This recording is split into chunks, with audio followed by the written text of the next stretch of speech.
ദൈവതിരുനാമത്തിന് മഹത്വമുണ്ടാവട്ടെ. Bible reading പ്രോഗ്രാമിൽ സംബന്ധിക്കുന്ന എല്ലാവർക്കും കർത്തൃനാമത്തിൽ സ്നേഹവന്ദനം. അപ്പോസ്തലനായ പൗലോസ്ലീഹ കൊരിന്ത്യർക്ക് എഴുതിയ 2-ാം ലേഖനത്തിൻ്റെ അവസാനത്തെ അധ്യായം 13-ാം അധ്യായം നമ്മളിന്ന് വായിക്കുന്നു. അതിൻ്റെ 1 മുതൽ 4 വരെയുള്ള വാക്യങ്ങളിൽ വാത്സല്യമുള്ള ഒരു ഭരണാധിപൻ എന്ന് തന്നെ കാണിച്ച ശേഷം യേശുക്രിസ്തുവിൻ്റെ സ്ഥാനാപതി എന്ന നിലയിൽ ചില നിർദ്ദേശങ്ങളും താക്കീതും അദ്ദേഹം അവർക്ക് നൽകുന്നുണ്ട്. ആ താക്കീത് നൽകുന്നത് അവരെ തെറ്റുപേക്ഷിച്ച് നേരായ വഴിയിലേക്ക് മടങ്ങി വരുന്നതിന് വേണ്ടിയിട്ടാണ്. പൗലോസ്ലീഹയുടെ 3-ാമത്തെ കൊരിന്ത്യ സന്ദർശനമാണിത്. 2 പ്രാവശ്യം ഇതിനു മുൻപ് സന്ദർശിച്ചു പറഞ്ഞിട്ടും ഇപ്പോൾ ഈ ലേഖനം വഴിയും ഉപദേശിച്ചിട്ടും വ്യത്യാസപ്പെടാത്തവരെ ചില സാക്ഷികളിൽ നിന്ന് തെളിവെടുത്ത ശേഷം മുഖപക്ഷം കൂടാതെ ഞാൻ ശിക്ഷിക്കും എന്ന് അദ്ദേഹം ഉറപ്പിച്ചിവിടെ ഇത് പറയുകയാണ്. ഒരു ആത്മീയ പിതാവെന്ന രീതിയിൽ അതിനുള്ള അധികാരം അദ്ദേഹത്തിനുണ്ട്. അത് അവരുടെ ആത്മാവിനെ പ്രതി ദുഃഖമുള്ളതുകൊണ്ടാണ് അങ്ങനെ പറയേണ്ടി വരുന്നത്. അപ്പം നിങ്ങളിൽ പലരും സംശയിക്കുന്നുണ്ട്, കർത്താവ് എന്നിലൂടെ സംസാരിക്കുന്നുണ്ടോ എന്ന് നിങ്ങളിൽ പലരും സംശയിക്കുന്നുണ്ടല്ലോ. അതിന് പൗലോസ്ലീഹ പറയുന്നതായ ഉത്തരം ഇതാണ്: കർത്താവ് ബലഹീനനെ പോലെ കുരിശിൽ മരിച്ചു, എന്നാൽ ദൈവത്തിൻ്റെ ശക്തിയാൽ താൻ ഇപ്പോഴും ജീവിക്കുകയാണ്. ആയതുപോലെ ക്രിസ്തുവിൻ്റെ ആത്മാവിൽ ഞങ്ങൾ നിങ്ങളോട് ദാക്ഷിണ്യം കാണിച്ചത് ഞങ്ങളുടെ ബലഹീനതയായി നിങ്ങൾ തെറ്റിദ്ധരിച്ചു. എന്നാൽ ഞങ്ങൾ വരുമ്പോൾ ദൈവത്തിൻ്റെ ശക്തിയാൽ തന്നെ ഞങ്ങൾ നിങ്ങളോട് ഇടപെടുന്നത് അവരെ ശാരീരികമായി ഉപദ്രവിച്ചുകൊണ്ടൊന്നുമല്ല, അവർക്ക് മനസ്സാന്തരം ഉണ്ടാകത്തക്കവണ്ണം ശക്തമായി അവരോട് സംസാരിക്കുമെന്നാണ് ഇതിൽ നമ്മൾ മനസ്സിലാക്കേണ്ടത്. 5 മുതൽ 10 വരെയുള്ള വാക്യങ്ങളിൽ അദ്ദേഹം പറയുന്നു, ഇപ്പോഴത്തെ ഈ സാഹചര്യത്തിൽ നിങ്ങൾക്ക് വേണ്ടത് ഒരു സ്വയപരിശോധനയാണ്. കർത്താവായ യേശുവിൻ്റെ സാന്നിധ്യം, സ്വഭാവം, മനസ്സ് അതാണോ നിങ്ങൾക്കുള്ളത് എന്നാണ് നിങ്ങളിപ്പോൾ പരിശോധിക്കേണ്ടത്.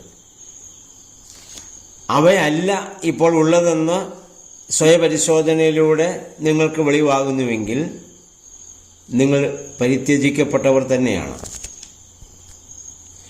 ഞങ്ങളിപ്പോൾ ഇത് നിങ്ങളോട് പറയുന്നത് ഞങ്ങൾക്ക് മേന്മയുണ്ടാകാൻ വേണ്ടിയല്ല. ഞങ്ങൾ ദൈവത്തോട് പ്രാർത്ഥിക്കുന്നത് നിങ്ങൾക്ക് വിശുദ്ധ ജീവിതം നയിക്കാൻ ഇടയാകണമെന്ന് ആഗ്രഹം കൊണ്ടാണ്. ഈ ഒരു വാഞ്ച അല്ലെങ്കിൽ ഈ ഒരു തീക്ഷ്ണത എക്കാലവും സഭാ നേതൃത്വത്തിലുള്ളവർക്ക് ഉണ്ടാവേണ്ടതാണ്. കാരണം അവർ തെറ്റായ വഴിയിലേക്ക് വീണ്ടും വീണ്ടും പോകുന്നത് കാണുമ്പോൾ പൗലോസ്ലീഹായ്ക്കുണ്ടായ വേദനയാണ് അദ്ദേഹം ഇവിടെ കൂടുതൽ ശക്തമായി ഇവിടെ ഇത് വെളിപ്പെടുത്തുന്നത്. എന്നിട്ട് അദ്ദേഹം പറഞ്ഞു, സത്യത്തിന് വേണ്ടിയല്ലാതെ സത്യത്തിനെതിരായി ഒന്നും ചെയ്യാൻ ഞങ്ങളെക്കൊണ്ട് സാധ്യമല്ല. ഞങ്ങൾ ബലഹീനരാണെങ്കിലും നിങ്ങൾ ശക്തരായി കാണുന്നതാണ് ഞങ്ങളുടെ സന്തോഷം. നിങ്ങൾ ക്രിസ്തുവിൽ പരിപൂർണരാകണമെന്നാണ് ഞങ്ങളുടെ പ്രാർത്ഥനയും പ്രതീക്ഷയും. എനിക്ക് കർത്താവ് നൽകിയിട്ടുള്ള അധികാരം അഥവാ എൻ്റെ ഈ ദൗത്യം, ഈ ശുശ്രൂഷ നിങ്ങൾക്കുള്ളത് ഇടിച്ചു പൊളിക്കാനല്ല, അന്തഃഛിദ്രമുണ്ടാക്കുവാനുമല്ല, നേരെ മറിച്ച് നിങ്ങളെ പടുത്തുയർത്തുവാനാണ്, ആത്മീകമായ വർധനവ് വരുത്താനാണ്. അപ്പോൾ കർത്താവിൽ നിന്ന് എനിക്ക് ലഭിച്ചതായ ഈ അധികാരം നിങ്ങളുടെ നേരെ കർക്കശമായി പ്രയോഗിക്കുവാൻ ഞാൻ വരുമ്പോൾ അത് നിങ്ങളെ മുന്നേ അറിയിക്കാൻ വേണ്ടിയാണ് ഞാനിപ്പോൾ ഈ ലേഖനം നിങ്ങൾക്ക് എഴുതുന്നത്. പ്രിയമുള്ളവരെ, അല്ലാതെ അവരെ സഭയിൽ നിന്ന് പുറത്താക്കാനോ ശിക്ഷിക്കാനോ വേദനിപ്പിക്കാനോ അല്ല പൗലോസ്ലീഹ ഇത് പറയുന്നത്. അവർ തെറ്റായ ചില കാര്യങ്ങൾ ഇപ്പോഴും അവർ തുടർന്നുകൊണ്ടിരിക്കുകയാണ്. അതിൽ നിന്ന് നിങ്ങൾക്കൊരു മാറ്റം സംഭവിക്കണം. കാരണം പല ജാതികളിൽ നിന്ന് ക്രൈസ്തവ മതം സ്വീകരിച്ചവരാണല്ലോ അവിടെ അധികം ആൾക്കാരും. അപ്പോൾ അവർക്ക് ജന്മസിദ്ധമായ കുറേ സ്വഭാവങ്ങൾ ഇപ്പോഴും അവരിൽ വീണ്ടും വീണ്ടും വരുന്നുണ്ട്. തർക്കങ്ങളും കലഹങ്ങളും അങ്ങനെ ഒരുപാട് പ്രശ്നങ്ങൾ അവരിൽ, അന്തഛിദ്രങ്ങളൊക്കെ ഉണ്ട്. അത് കാണുമ്പോൾ പൗലോസ്ലീഹായ്ക്കുണ്ടാകുന്ന ധാർമ്മിക രോഷം ആണ് അദ്ദേഹം ഇവിടെ വെളിപ്പെടുത്തുന്നത്. അതിൻ്റെ 11-ാം വാക്യത്തിലൊക്കെ അദ്ദേഹം പിന്നെ പറഞ്ഞ 5 കാര്യങ്ങൾ അദ്ദേഹം പറയുന്നുണ്ട്. ക്രിസ്ത്യാനികൾക്ക് വേണ്ടത് 1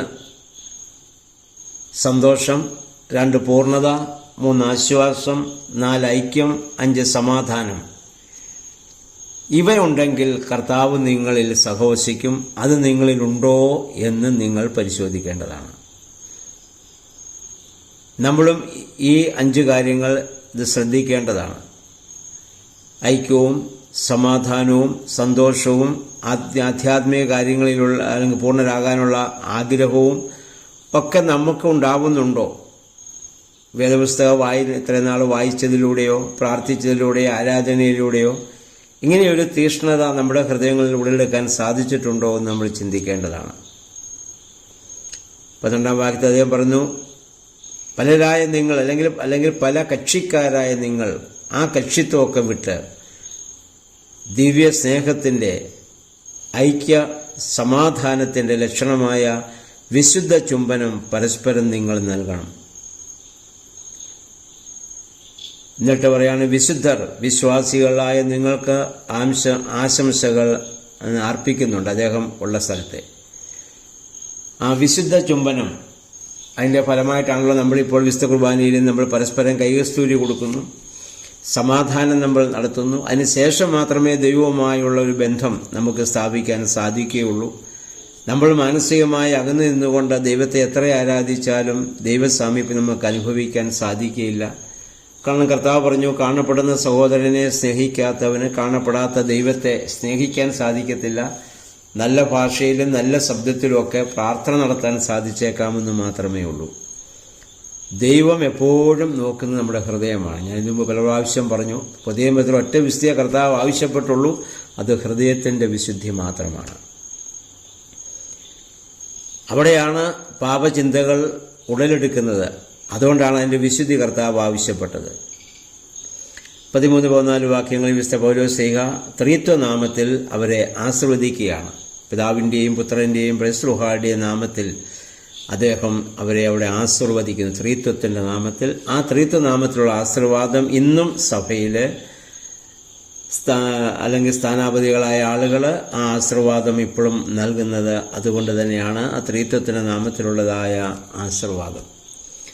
ആ ആശീർവാദത്തോടുകൂടി ലേഖനം ഇവിടെ സമാപിക്കുകയാണ്. കൂടുതലും അധാർമികമായ ജീവിതം നയിച്ചിരുന്ന ഒരു സമൂഹത്തെ ധാർമ്മിക ബോധത്തിലേക്ക് കൊണ്ടുവരുവാനുള്ള ഒരു വലിയ ശക്തമായ നീക്കമായിരുന്നു ഈ കൊരിന്ത്യർ ലേഖനത്തിൽ ഉടനീളം നമുക്ക് കാണാൻ നമുക്ക് സാധിച്ചത്. അപ്പം നമ്മൾ ഇനി നാളെ മുതൽ ഗലാത്യ ലേഖനത്തിലേക്ക് നമ്മൾ പ്രവേശിക്കുകയാണ്. ഈ കഴിഞ്ഞ നാളുകളിൽ 4 സുവിശേഷങ്ങൾ, അപ്പസ്തോല പ്രവൃത്തികൾ, റോമാലേഖനം, ഇപ്പോൾ ഈ 1-2 കൊരിന്ത്യർ, ഇത്രയും പുസ്തകങ്ങൾ നമുക്ക് ക്രമമായി വായിക്കുവാൻ സാധിച്ചു. ഇതിനോട് ചേർന്ന് രൂപീകരിച്ചതായ ഇമ്മാനുവേൽ പ്രയർ ഗ്രൂപ്പും വളരെ അനുഗ്രഹീതമായി മുന്നോട്ട് പോകുന്നത് അറിയുവാൻ സാധിക്കുന്നുണ്ട്. അത് ഒരുപാട് ദൈവത്തെ മഹത്വപ്പെടുത്തുന്നു. എല്ലാവർക്കും മനസ്സ് തുറന്ന് പ്രാർത്ഥിക്കുവാനും ആ ഒരുമനപ്പെട്ടുള്ള പ്രാർത്ഥന, അവിടെയാണ് ദൈവത്തിൻ്റെ പരിശുദ്ധാത്മാവിൻ്റെ പ്രവർത്തനം ഉണ്ടാവുന്നത്. പരിശുദ്ധാത്മാവ് സ്ഥിരവാസത്തിന് വന്നതുപോലും സ്ത്രീകന്മാർ ഒരുമനപ്പെട്ട് പ്രാർത്ഥിച്ചപ്പോഴാണല്ലോ. അതുകൊണ്ട് ലോകത്തിൻ്റെ ഏതു ഭാഗത്ത് നമ്മളൊക്കെ പാർത്താലും ഈ പരിശുദ്ധാത്മാവിനാൽ പ്രാർത്ഥനയിൽ നമുക്ക് ഒരുമനപ്പെടുവാൻ സാധിക്കും. അപ്പം അതനുസരിച്ച് സഭയ്ക്ക് വേണ്ടി, സമൂഹത്തിന് വേണ്ടി, വേദന അനുഭവിക്കുന്നവർക്ക് വേണ്ടി, എല്ലാവർക്കും വേണ്ടി നമുക്ക് പ്രാർത്ഥിക്കുവാൻ ഇടയായിട്ട് തീരട്ടെ. എല്ലാ കാലത്തും സഭയിൽ പൈശാചിക പ്രലോഭനങ്ങൾ ഉണ്ടായിട്ടുള്ളതുപോലെ ഇപ്പോഴുമുണ്ട്, മേലിലും ഉണ്ടാവും. എന്നാൽ അതിനെയൊക്കെ നമുക്ക് അതിജീവിക്കാൻ സാധിക്കുന്നത് പ്രാർത്ഥന എന്ന വലിയ ശക്തിയിലൂടെയാണ്. അപ്പം ആ ഗ്രൂപ്പിന് നേതൃത്വം കൊടുക്കുന്നവരും അതിനോട് ഗ്രൂപ്പ് ലീഡേഴ്സായിട്ട് പ്രവർത്തിക്കുന്നവരും അതിന് അധ്വാനിക്കുന്നവരും സമയം നോക്കി അതിൽ അവിടെ സഹകരിക്കുകയും ചെയ്യുന്ന എല്ലാവരോടുമുള്ള പ്രത്യേകമായ നന്ദി അറിയിക്കുന്നു. ഇതുപോലെ തന്നെ യുവതീവാക്കന്മാർക്ക് വേണ്ടി യുവജനങ്ങൾക്ക് വേണ്ടി ഒരു പ്രോഗ്രാം ഇപ്പോൾ ആരംഭിച്ചിട്ടുണ്ടല്ലോ. അതും ഭംഗിയായിട്ട് നടക്കുന്നു എന്നറിയുന്നതിൽ ഏറെ സന്തോഷമുണ്ട്. അങ്ങനെ എല്ലാവരും ആ ഒരു വലിയ പ്രാർത്ഥനാനുഭവത്തിലേക്ക് ഒരുമനപ്പെടുവാൻ ദൈവത്തിൻ്റെ പരിശുദ്ധാത്മാവ് നമുക്കിടയാവട്ടെ. എല്ലാവർക്കും നല്ല ഒരു ശുഭദിനം ആശംസിക്കുന്നു. നാളെ മുതൽ ഗലാത്യ ലേഖനത്തിലേക്ക് നമ്മൾ പ്രവേശിക്കും. അത് വായിക്കുവാൻ തക്കവണ്ണം നമ്മെ തന്നെ ദൈവസന്നിധിയിൽ എല്ലാവരും ഒരുക്കുകയും അതും വായിക്കുവാനുള്ള അവസരവും ശക്തിയും തരണമേ എന്ന് പ്രാർത്ഥിക്കുകയും ചെയ്യാം. ദൈവം എല്ലാ അനുഗ്രഹങ്ങളും നൽകട്ടെ എന്നുള്ള പ്രാർത്ഥനയോടെ ഇവിടെ നിർത്തുന്നു.